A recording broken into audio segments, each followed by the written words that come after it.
एक छोटे से गांव में दो बिल्लियां इधर उधर भटक रही थीं। तभी उनकी नजर रोटी के एक टुकड़े पर पड़ी। दोनों बिल्लियां एक साथ उसे हथियाने की कोशिश करने लगीं। यह मेरा है, पहली बिल्ली ने कहा। नहीं, मैंने इसे पहले देखा। यह मेरा है, दूसरी बिल्ली ने तर्क किया। दोनों में से कोई भी साझा नहीं करना चाहता था, इसलिए वे लड़ते रहे। अंत में उन्होंने अपने विवाद को सुलझाने के लिए किसी बुद्धिमान व्यक्ति को खोजने का फैसला किया।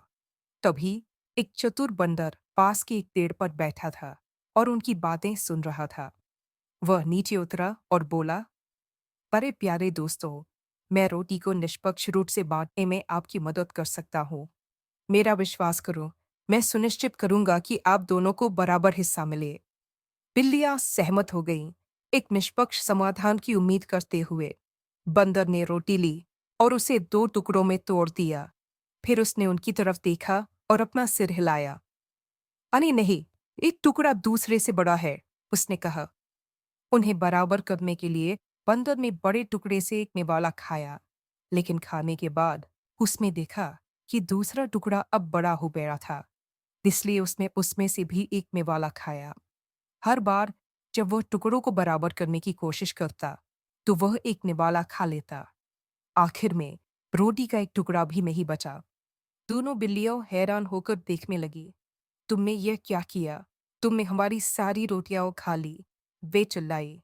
बंदर ने कंधे उचकाए और कहा, मैं तो सिर्फ न्याय करने की कोशिश कर रहा था।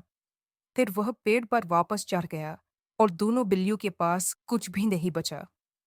कहानी की सीख। जब आप आपस में लड़ते हैं, तो कोई तीसरा पक्ष इसका फायदा उठा सकता है। अपने लालच से किसी और को फायदा पहुंचाने की तुलना में साझा करना हमेशा बेहतर होता है। हाय दोस्तों, हमारे साथ धोखा होते देखकर बुरा लगा।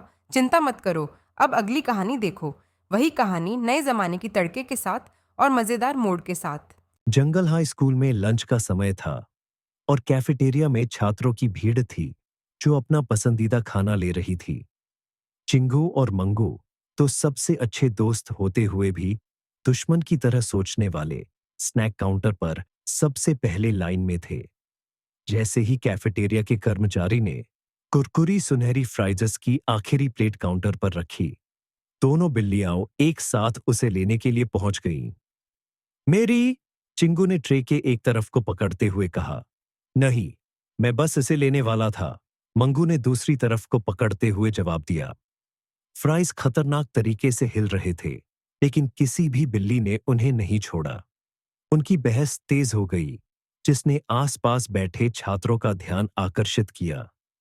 तभी स्कूल में समस्या समाधानकर्ता और नाश्ता चुराने वाला के रूप में मशहूर चिकनी चुपड़ी बातें करने वाला बंदर मिंकू वहां आया। मुस्कुराते हुए उसने एक अवसर देखा। अरे अरे रुको दोस्तों, मिंकू ने अपने बैकपैक की पट्टियों को ठीक करते हुए कहा। फ्राइजेस के लिए लड़ने की कोई जरूरत नहीं है। चिंगू और मंगू ने एक दूसरे को घूरा, लेकिन फिर भी प्लेट को पकड़े रखा। मुझे लगता है कि हमें एक तटस्थ न्यायाधीश की जरूरत है, मिंकू ने सहजता से कहा। और तुम दोनों के लिए सौभाग्य की बात है कि मैं स्कूल का सबसे निष्पक्ष बंदर हूं। बिल्लियों ने एक दूसरे को देखा, फिर मिंकू को। ठीक है, चिंगू ने कहा, लेकिन निष्पक्ष रहना। हाँ, मंगू ने कहा, हमें तुम पर भरोसा है मिंकू। मिंकू ने गंभीरता से सिर हिलाया, उनसे फ्राइज़ की प्लेट ली और एक सच्चे खाद्य समीक्षक की तरह इसकी जांच की। अम्मा, एक प्लेट, दो बिल्लियां, उसने अपनी ठुड्डी थपथपाते हुए कहा। निष्पक्ष होने का एकमात्र तरीका इसे पूरी तरह से विभाजित करना है। फिर मिंकू ने फ्राइजर्स को दो हिस्सों में बांट दिया, लेकिन एक हिस्सा थोड़ा बड़ा था।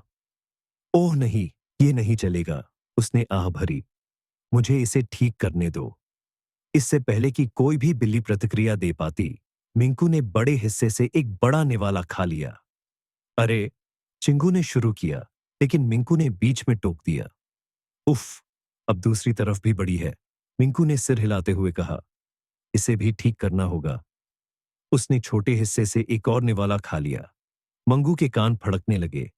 मिंकू, लेकिन मिंकू लगातार फ्राइजे को समायोजित करता रहा, जब तक कि सिर्फ कुछ टुकड़े ही बचे।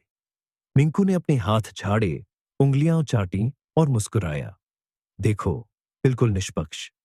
फिर बिल्लियों की प्रतिक्रिया करने से पहले उसने आखिरी टुकड़ा अपने मुंह में डाला और चला गया। चिंगू और मंगू अपनी खाली ट्रे को घूरते रहे। क्या हम अभी ठगे गए? चिंगू फुसफुसाया। ओह हाँ, बहुत बड़ा धोखा, मंगू ने बड़बड़ाया। इस बीच मिंकू अपनी सीट पर पीछे झुक गया, लापरवाही से चॉकलेट मिल्कशेक पी रहा था। तभी चिंगू को एक विचार आया। उसने मंगू के कान में कुछ फुसफुसाया। मंगू की आंखें चौड़ी हो गईं और उसके चेहरे पर मुस्कान फैल गई। कुछ मिनट बाद कैफेटेरिया के स्पीकर से एक घोषणा गूंजी। काउंटर पर मुफ्त चॉकलेट मिल्कशेक दिया जा रहा है। पहले आओ, पहले पाओ। एक पल में छात्र अपनी ट्रे छोड़कर काउंटर की ओर भागे। घोषणा सुनकर मिंकू उत्साह से उछल पड़ा। मुफ्त मिल्कशेक, मैं तैयार हूं। जैसे ही वह काउंटर की ओर भागा, चिंगू और मंगू ने जल्दी से मिंकू की छोड़ी हुई लंच ट्रे को पकड़ लिया, जिसमें बर्गर, फ्राइज और उसका आधा पिया हुआ मिल्कशेक भरा हुआ था। जब तक मिंकू को एहसास हुआ कि कोई मुफ्त में मिल्कशेक नहीं मिल रहा है, उसने पलटकर देखा कि चिंगू और मंगू खुशी-खुशी उसका खाना खा रहे थे। मिंकू की आंखें चौड़ी हो गईं। रुको, वह मेरा लंच था। चिंगू और मंगू ने उसे आंख मारी और खाना जारी रखा। हारकर मिंकू ने हंसते हुए अपना सिर हिलाया। ठीक है, उसने बुदबुदाया। कहानी की नीति। अगर आप किसी बात पर बहस करते हैं तो कोई और समझदार व्यक्ति इसका फायदा उठा सकता है। टीम वर्क एक धोखेबाज को मात देने का सबसे अच्छा तरीका हो सकता है। हाय दोस्तों, अगर आपको ये कहानी अच्छी लगी तो कृपया लाइक, सब्सक्राइब और कमेंट कर दें।